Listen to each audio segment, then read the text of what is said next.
Sometimes talking with friends feels like role-playing. Sometimes it feels like combat. Join us at the Round Table and Roll Initiative.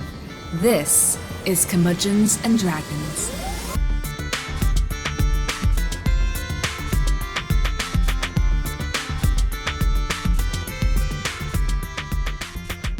Hello, adventurers. Guys, welcome to Curmudgeons and Dragons. My name is Jason Portizo, and today I am joined by Mr. Greg Genovis. Hello, hello. What's up, Oh my Greg? God, we made him Mister this time? Yeah, he's been promoted to Mr. Hell yeah. I think he's actually lost several ranks in the interim. That's what happens when you don't show up for He lost recording more. sessions. Yeah. Bitch. I tried my damnedest. And your yet, damnedest sucked. Okay. No, my computer sucked. I didn't. Yeah, next time try my damnedest and actually get there. Like everything Greg owns broke in the middle of recording, actually. That was kind of fun. That was fun for me to clean up. Thanks, Greg. So, I'm sorry. good Greg job, bub. Greg is here for now. We'll see how that goes. But welcome back, Greg. Josey Diaz is here. I'm always here. Even when Yeah. you can't hear me, I'm there. Well, Yeah, unless you're except that one time you weren't there. Listen, cocodamol is a very strong drug that makes me very sleepy. Guys, I can't talk on a microphone. I hurt my wrist. That's what you It's said. not That's that what you my said to wrist us. was hurt. That's what you said to us. That is what I said, but that's not what I meant. Again, I had taken painkiller. I hurt my wrist and I can't form coherent sentence. Okay, that's fine. That probably would have been a better show. Yeah, I'll take it would be Josey. Yeah. It's try my hardest, but I don't always succeed. I was gonna say let's take a bunch of painkillers and do a voice acting episode, but that sounds probably illegal. So today's episode, I had this idea for a little bit, and I'm glad that we finally got a chance to do it. Our recording schedule finally allowed for it. I wanted to do the third-party book club. I have a shelf full of. Well, it's not full enough. I need way more to call it full. But I've got my D&D shelf behind me. You can see a little bit on the YouTube. And I have a whole one of the shelf in the bookshelf is dedicated to third-party books. And I think these are just excellent resources. Obviously, the first-party stuff is first-party stuff, and you kind of have to have it. But the third-party stuff I have learned so much from, and it's such great supplements. And I thought this would be kind of a cool way to spotlight our favorites. Yeah. I think unofficial guides are really fun. I don't know. The people that are like, okay, I take your standard rules, but what if, and ran with that. I love that. Yeah. Oh, yeah. Plus, supplementary stuff is always fun, where it's additional things to think about. Yeah, let other people do your world building for you. You don't have to do it all. Exactly. Yeah, and there's companies that are these printing companies that have made tons of just excellent material that is almost seen on the same level as first party stuff. We're looking at Cobalt Press, Sky Flourish. Like these are like just excellent writers. And we'll get to those books at some point. But the books that I want to cover today, we're going to kind of lump two of these books in together. And the reason I wanted this to be the first one, we've referenced this book on the show several times. So we're going to talk today about Keith Amon's The Monsters Know What They're Doing. Combat Tactics for Dungeon You Masters. could actually say, realistically, that we haven't shut the fuck up about that one. We reference this one a lot. And we're also going to, and I'm going to get them up on the video here. There we go. If you're watching YouTube, you can see that. But I'm also going to hold up more Monsters Know What They're Doing. And they're very, very similar books. So we're going to lump these into one episode. One big book. Yes, one big book. And these are pretty hefty books. Each one is roughly, let's see, over 500 pages. Over 500 pages. Is it hardcover? Yes. And are the pages like full color illustrations? No, this is very text only. Okay. No illustrations. I'm just wondering. I'm very interested in the publication process. This is like okay, there is, hang on, flipping through this. I do see one full page black and white illustration. Okay. Literally one. It's probably at the top of each section. They are. How will I read it if there's not pictures? I know. This kind of has like the size of the book, and not only the thickness of it, but like the size of the actual like the dimensions of the book. This reminds me of like a Harry Potter book. It's that's kind of what it feels like on my shelf. So, Greg, you've read this, right? I have read it. It has been a minute, but yeah, it is a great resource for planning encounters for sure. Yeah, and this is kind of like along most first party books where like this is not something you read cover to cover. This is something you refer to as you need. No. So that helps a lot. So it's just good to just keep it on the shelf for whenever you're ready. But you have access to this book and you've used this. Yes, I have. I actually thought you were just going to nod to that instead of saying something. Everyone's internet is so like wacky. We're on YouTube Just now. smile. Everyone's Why internet not? is so wacky today that like us on Riverside, like we can't tell if someone's like actually just not hearing us or if they're just lagging. So That's what happens when you record with some bear with stupid us bitch on a today. different continent. Yeah. But enough about Greg. I can't believe you haven't asked me if I've read this book. I was just about to, and then you talked about being a stupid bitch on another continent. Josey, have you read this book? Absolutely not.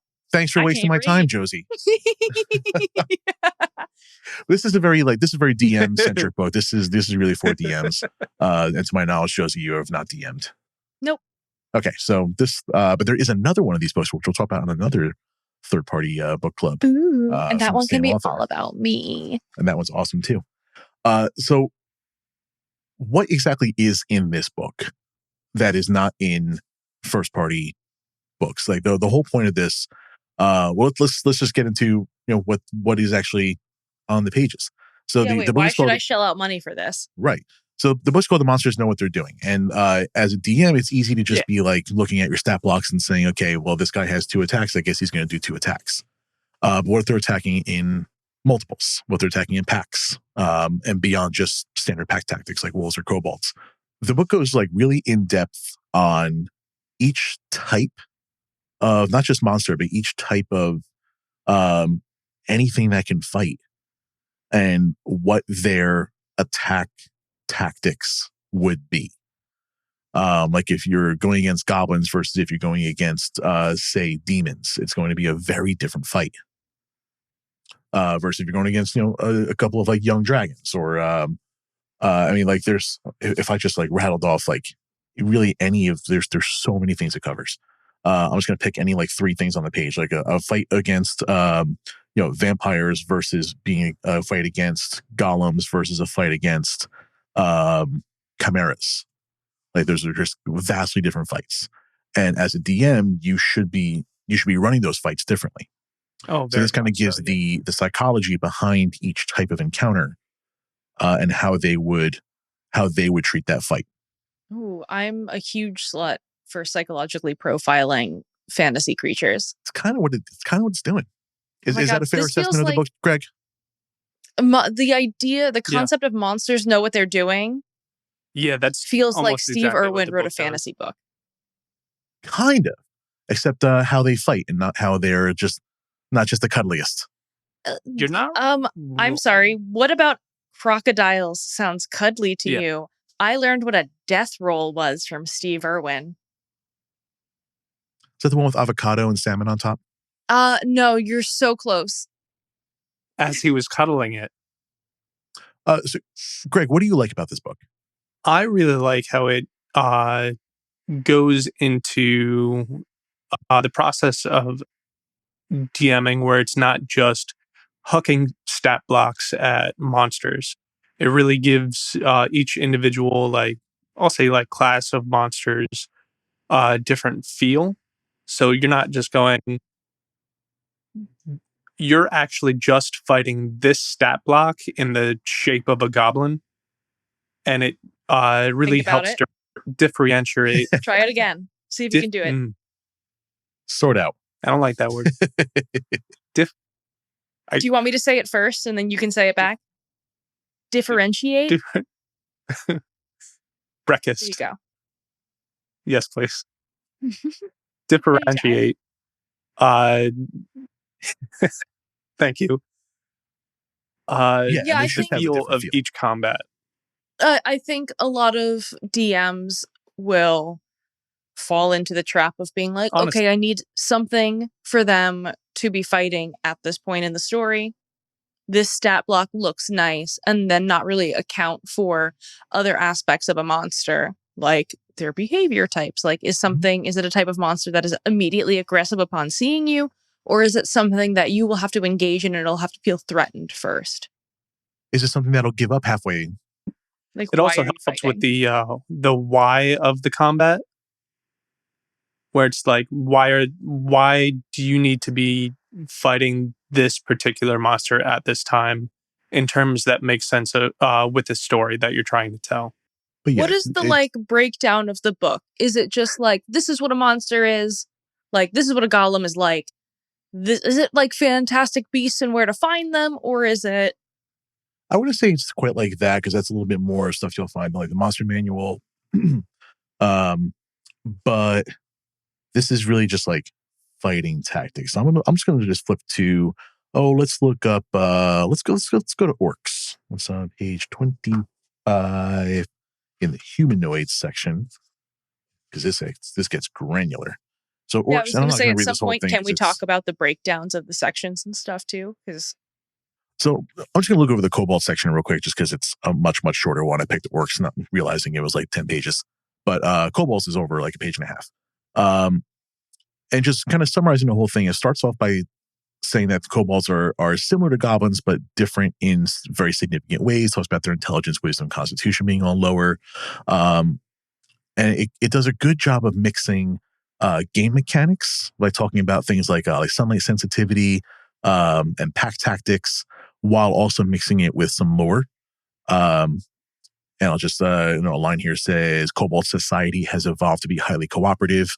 Unlike goblins who are forever squabbling and looking out for themselves, kobolds instinctively work together even without having to discuss what they're doing. And this kind of plays into the pack tactics. So giving you a what with some game mechanics, and then a why behind it at the same time, pretty seamlessly. I would even argue that this book is just as much for players as it is for DMs. If you have a character that's very like research based, if you have like a druid that is specialized in a field of like, if you've been studying pixies for the better part of 2 decades, it would help if the player also had some knowledge about the mechanics of pixies within the game, as opposed to just being like, yeah, I know a thing or two about that, and be like, okay, yeah, name 3 things. I'd say a character who has a story reason to know these things. Yeah. I think this is some information that the DM can lead that character to know. Yeah. Lest we get into our metagaming talk. But it's not unfair to recognize that they fight differently, and that, if you encounter these things, you can notice that last time we encountered these things, they did this. But yeah, this is great for like characters with like high like survival checks, that kind of stuff. Yeah, that's so. My question for Greg was, what was your favorite part about this? This is easily my favorite part, where it's just like seamlessly the why behind the what. Like, yes, they have pack tactics, but why? And like, okay, if they are very goblin like, why are they different? They live in the darkness because they have an aversion to sunlight, not because goblins just like to ambush people. So they don't have to live in darkness, but they kind of choose to because they can get a better jump. And this information is all over 500 pages of this book. I love reading encyclopedias. It is kind of encyclopedia. This is more of a it's less encyclopedia. I know I said that very sarcastically, but I meant that genuinely. No, I know. I recognize that. That wasn't what I was making fun of you for. This book, I would say, is less is less encyclopedic. Where like the player's handbook is very encyclopedic. This is a little bit more almanac. Okay. Or like or maybe like nature guide. This is very nature guidey. This is something you would give to like scouts. Because this, like, from your descriptions, it sounds like something I might honestly like read in my spare time. Just be like, there's just so much here. Yeah. Sometimes, and as a player, that's great. It does, and of course, as a DM, kind of feel like a trail guide, using a pre-made module, like, or if you're making your own, whatever monsters you throw in there, maybe just take an extra minute to read a couple pages on how that fight should be structured. get some tactics on there and let those fights feel like they're actually fighting this thing and not just random skeleton skin number 17. For sure. So then the question is, we just kind of answered it, but the question is, who is this book really for? DMs and people like this bitch. Yeah. I would say it is. Yes, favorite enemy, absolutely. For mostly DMs. If you have a player character who, like a ranger's favorite enemy is one of the favorite enemy. I would absolutely I would like screenshot it and that just give page it to them. And here's the information you already know. Slide it over to them. Plus, have them do some homework for the campaign. Nobody can see. Oh, unless you're watching the YouTube, you can't see me saying homework. Fuck you to Greg. Wonder what the hell you guys are doing. I cannot help that I like to be difficult. We were in a setting. I simply cannot. I try real hard, and yet I'm still like this. And you said, I don't think you do. No. I try so hard. No. I think that makes it worse, actually. My next thing here for the third party book club is what's your favorite section of this book? This book isn't really in sections. It's really just kind of like a lot of very similar information presented for lots of very different things. Is the I wouldn't really say that this has sections. Oh, so under each grouping, like how are they organized at least? I'm just going to read down this table of contents, and this isn't like each individual thing. So like humanoids covers goblinoids, kobolds, orcs, gnolls, lizard folk, etc., and it goes down like so mostly bipedal stuff. That's humanoids, and then there's humanoids, NPCs, monstrosities, dragons, giants, undead, aberrations, fiends, celestials, fae, elementals, constructs, oozes and plants, and beasts. I just want this book so that I can learn about these things in the world. That's in the first book. I mentioned that there's second book, more monsters know what they're doing. And this book is a lot of the same thing. In fact, the table of contents looks like it's set up the same way. Yeah. Aberrations, celestials, fae, elementals. Give me one second. And it's just, whatever things got left behind. It looks like there's some more information on some of these. I noticed kobolds is in both books. Is the information about the kobolds is it like an updated revised version, the information about kobolds, or is it basically like a copy paste? I'll be honest, I kind of just got this one and I've not read it yet. So let's do a quick cursory glance over. Kobolds on page 16 this time. Flippy. 17. We love a 15, flippy. 16. This is adding on something. Oh, wait, this is actually a few pages this time. Oh, kobolds are getting their come up. Oh, yeah. Okay. So it's like a revised and updated version of some of the previous information. This goes a lot into volos. Ooh. Goes into kobold dragon shield, kobold scale sorcerers, kobold inventors. This goes into their society stuff. A lot more information. Well, in Volo's Guide to Monsters, there's a lot more kobolds in there. So it's going to cover that stuff too. So excellent update. So the question is, how are we going to rate this? Now, this is the first one of these we've done. We don't have a rating system. So I'm just going to say these are both an absolute must own, especially for DMs. I, as a not DM, really want these books. How much did you say they were? I got them here for $28.99 US. That's considering they're 500 pages and hardcover. Sure. It's not terrible. Not that bad at all. Anything under 30, anything under like $40 is like like typically like normal. Like how much is a standard like first party book? Is like maybe 150 to 200 pages. Pretty good. Yeah. So this is a lot of bang for your buck in the terms of tabletop RPGs. Looks like at the time of this recording, there's a little bit of a sale on Amazon. I'm going to go ahead and make sure there is an affiliate link in the show notes. So if you want to go pick that up and give us some commission while you're doing that, it'd be awesome. I will have links to these two in the show notes. But we all agree this is an absolute must-have. This is incredible. I got my copies. Greg, you have access to copies. And Josey, we'll see if we can get you some. Yay! Yeah. If you have a third-party book that you want us to cover, send us the title. And if we don't already own it, we'll go out and grab it, check it out. Yeah. Even if you think it's a bad book, because these can't all be good. So I know there's bad third-party books out there. I don't think I own any bad ones. I think all the ones I have are pretty good. But I'll borrow one from the library if it's a bad one. This is a segment that I want to do for a bit. So please send us any books that you want us to talk about. We need one. We need. Otherwise, the absolute best thing you can do for us is just share the show with people you play with. I mean, if you're playing this game, you've got at least. If you're a DM, you should have players. If you're a player, you've got at least a DM. That's at least somebody you can share the show with. We need to get those numbers up. I got some plans for when we hit some milestones. I'm going to keep to myself what those milestones are, but I've got some numbers in mind. Are you going to let us know? Do we get to know? I thought I already told you, but I'll tell you off mic again. I have ways to measure stuff, and when we hit certain milestones, I've got some very, very cool ideas that's going to involve you, the listener. It's going to be we're going to get a lot more interactive.